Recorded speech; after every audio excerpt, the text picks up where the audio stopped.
The boy's pheromone levels suggest he mates with the female. What? What was that?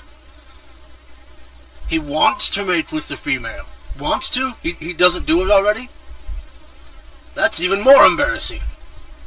That he wants to, because now she feels embarrassed because she knows that he wants to do her. That's sad. Because if he was already doing it with her, then it wouldn't be as embarrassing because they both know that they'd be doing it.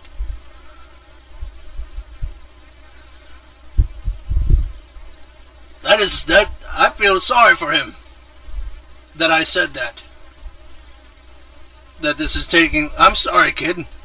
You're ugly anyway. I need oil. I need oil and a cookie.